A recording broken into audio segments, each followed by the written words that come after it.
So, from the beginning of American involvement in World War I in April of 1917 to the aftermath of the war some 2 years later, the home front across the country hummed with activity. Citizens supported the war effort by buying war bonds, growing victory gardens, and attending patriotic meetings. Factories, mines, and farms produced the goods necessary, as the people then saw it, to preserve democracy. All of those efforts were coordinated by a federal government exercising powers never used before in American history. As with the rest of America, the citizens of Wyoming poured their energies into the war effort.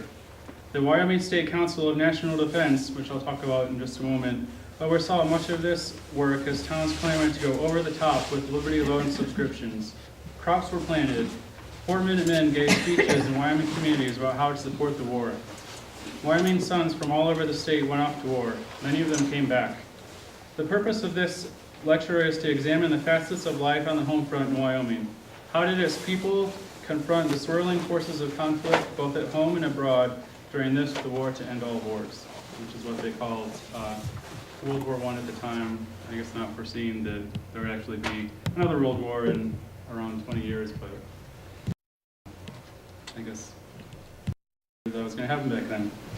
So the first thing that I'm going to talk about is what was called the Wyoming State Council of National Defense.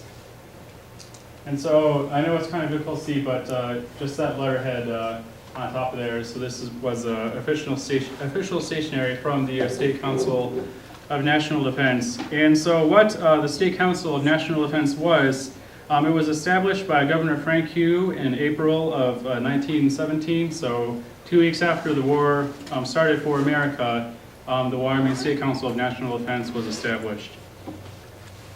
So basically what the State Council of National Defense did was it worked with various federal agencies to coordinate the war effort. So there was a National Council of Defense, and then below that there were state councils of national defense, and then it even trickled down to the county levels. So Campbell County would have had its own Council of National Defense. So there were several different layers of it.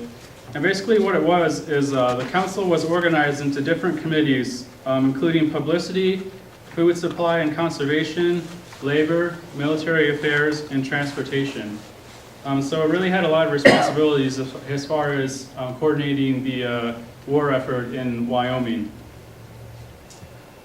This piece of correspondence here is talking about what were known as 4 Minutemen, and I talked about them a little bit in my introduction, but basically 4 Minutemen were people who would go into theaters or other community gathering points in Wyoming and basically give short, snappy speeches about why you should buy war bonds, why you should support the war effort, and they were basically called 4 Minutemen because ideally that's how long their speeches would last. They wanted them to be quick so people were sort of interested, but they also wanted to get a pro-war sort of message out there. And so again, these people would kind of travel all around Wyoming and give speeches in different places in the community.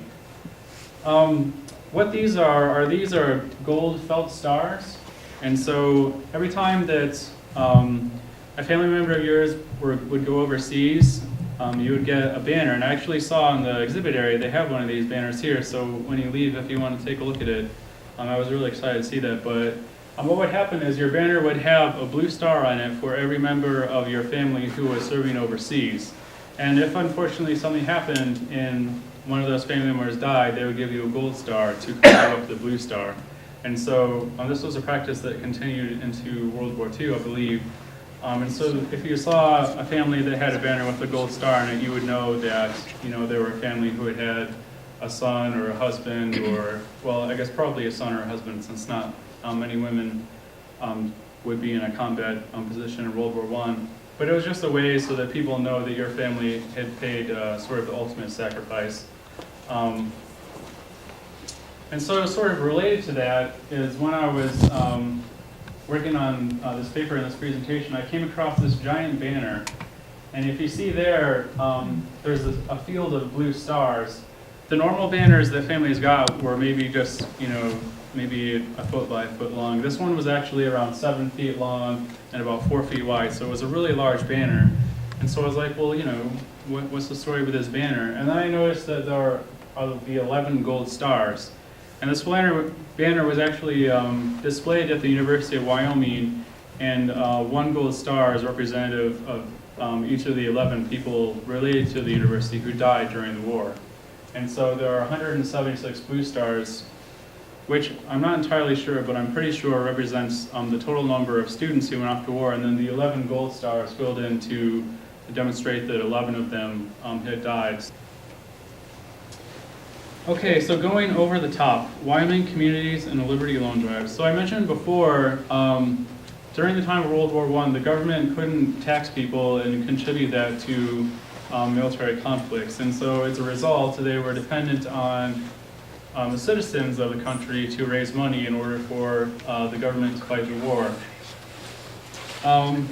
So every community in America was given a quota of war bonds sales that they had to meet in order to go over the top. Over the top is kind of a military term. In trench warfare, when you go over the top of the trench in order to attack the enemy, that's where the term over the top came from. So once a community had reached its quota, it was thought of as going over the top. So that's just kind of the terminology that they used at the time. So during the war, ads and other appeals appeared in Wyoming's 76 newspapers, encouraging people to subscribe to the war bonds and war loans. And what they would do is the names of people who had and had not contributed to the war effort were published in the paper for everyone to read. So if you were maybe the person who hadn't contributed yet, your neighbors would find out about that and they would know.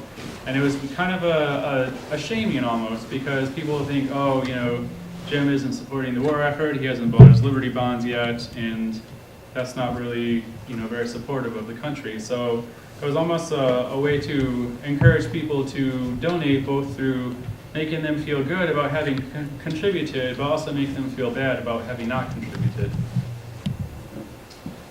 This, I think, is a really interesting image. This is all over Wyoming communities, and really American communities. They would have posters encouraging people to buy war bonds.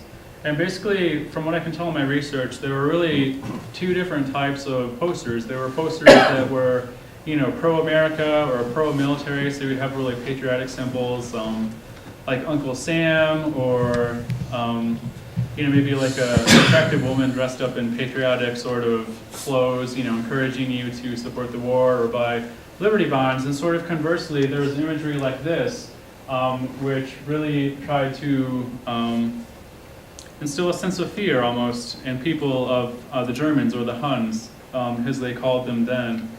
One interesting thing that I'll talk about really briefly, because I could talk a whole nother lecture about this, but when the height of World War I was going on, at least for America, so in the fall of 1918, so September, October, and into November when the war ended, was actually the worst time for the Spanish influenza pandemic that had spread all around the world.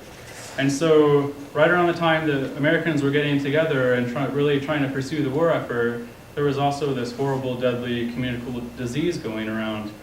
And I did a little bit of research about this, and you know, despite the fact that there was this really deadly, you know, contagious disease going around, people were still getting together to plan Liberty loan meetings and things like that. So in a lot of ways, the war really brought people together at a time when, you know, most of us probably shouldn't have been around other people, because a lot of us were sick, and in Wyoming there was no exception. The flu had spread all across the state by the middle of October. And you had you know, people working in mines when maybe they shouldn't have been working in mines, people working in factories, and all this was necessary to pursue the war. So it was just kind of interesting, the confluence of disease and war, and sort of how that played out in society. And it seems like pretty much every time people had to choose, well, do we recognize that there's this disease going on, or do we support the war? They would support the war. And so even when it wasn't really in the best interest of people to be together, they were still getting together to try and pursue the war effort.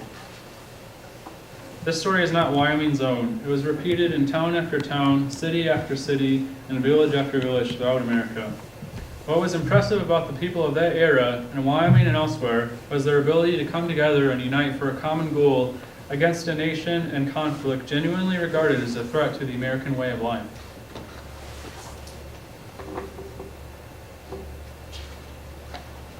Less impressive is the way in which social pressure was used in the form of intense propaganda efforts and the persecution of those considered to be slackers, which was kind of the slang term for people not supporting the war at the time, to achieve such unity. While there were certainly people in Wyoming and across the nation against the war, such people were branded as German sympathizers or worse and were socially ostracized because of it.